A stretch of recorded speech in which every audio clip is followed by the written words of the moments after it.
I'm Kat Merchant. Welcome to my new YouTube channel where I'm going to be talking all things rugby with fitness thrown in there as well. So for those of you who don't know me, I used to play rugby for England and now I am a rugby commentator and pundit, and I also run my own fitness business. So if you like rugby and if you like fitness, then please give this a like so more people see it, and make sure you subscribe. So I'm going to kick off with today's session talking about Super Saturday this weekend. But before I go into that, I just wanted to give a brief overview of the standout points of the Six Nations so far. As an ex-England player, no surprise that one of the main highlights for me, or let's face it, the main highlight, was England beating Ireland last weekend.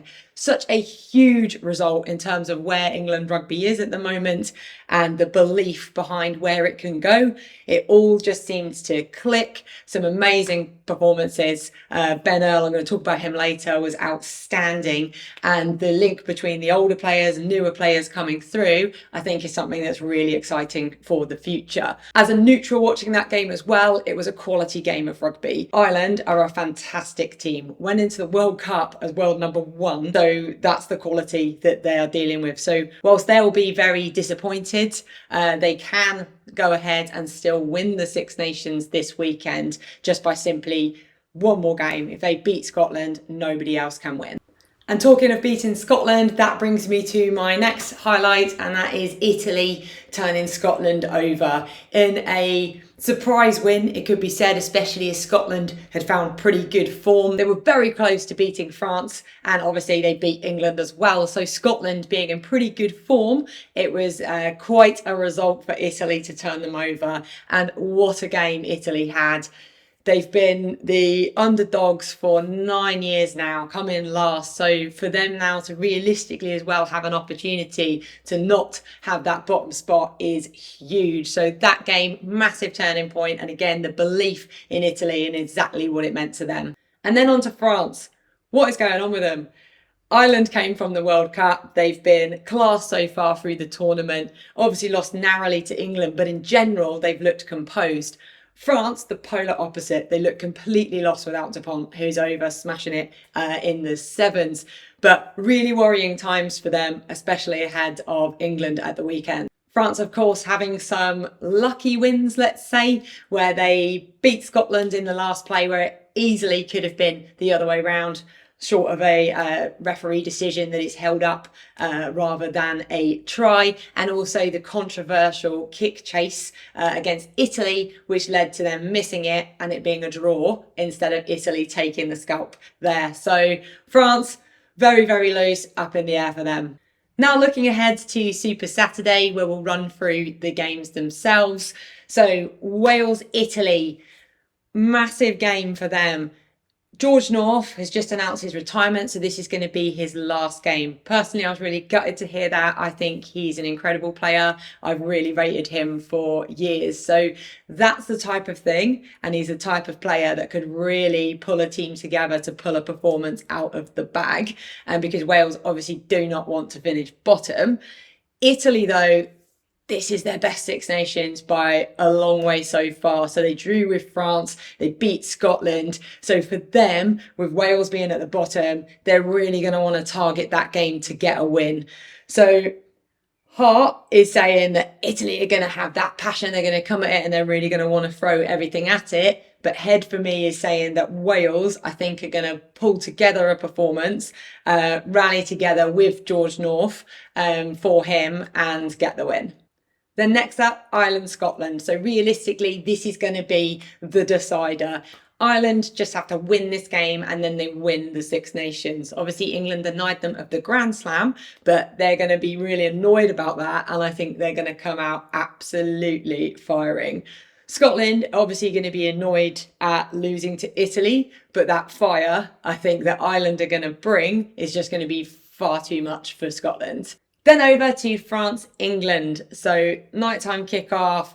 It's going to be absolutely carnage atmosphere in there. So a really exciting game to finish off the Six Nations with.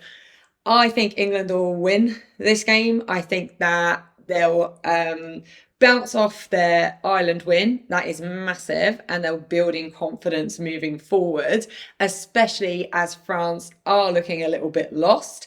Now, that said, France can turn it around very, very quickly. They have, other than in the run up to the World Cup, where actually I felt they had their most consistency that they've had in a fair few amount of years, in fact, ever. I think they've lost that and they are looking lost. So gut feel is that England come away with a win there, but France might just throw everything at it and it might just click for them.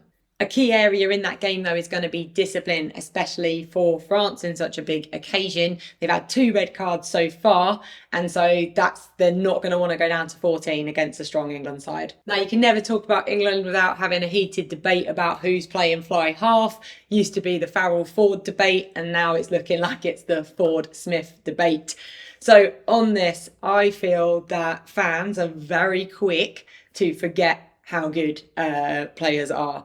So Ford in the World Cup against Argentina single-handedly scored all the points, got important drop goals, really got us into the game.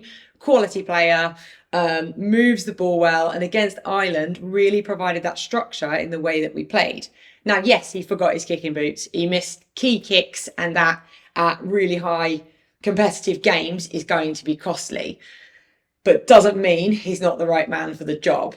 Now, Marcus Smith, absolutely phenomenal player, super exciting, and France are going to really struggle to deal with him.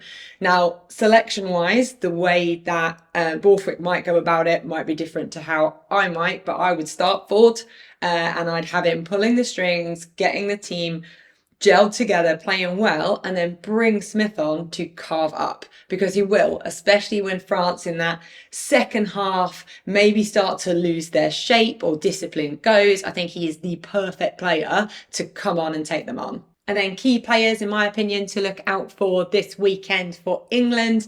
Ben Earl, absolute machine. Mentioned him earlier. He is just such an engine, does all the hard work, but also makes really important line breaks.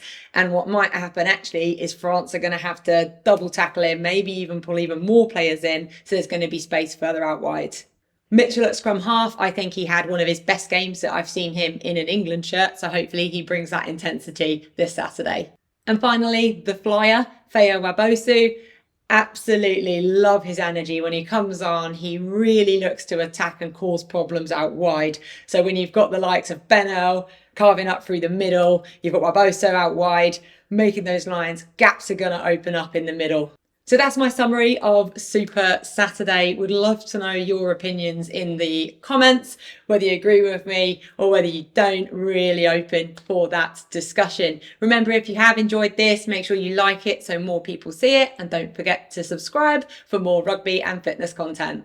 Thanks for watching.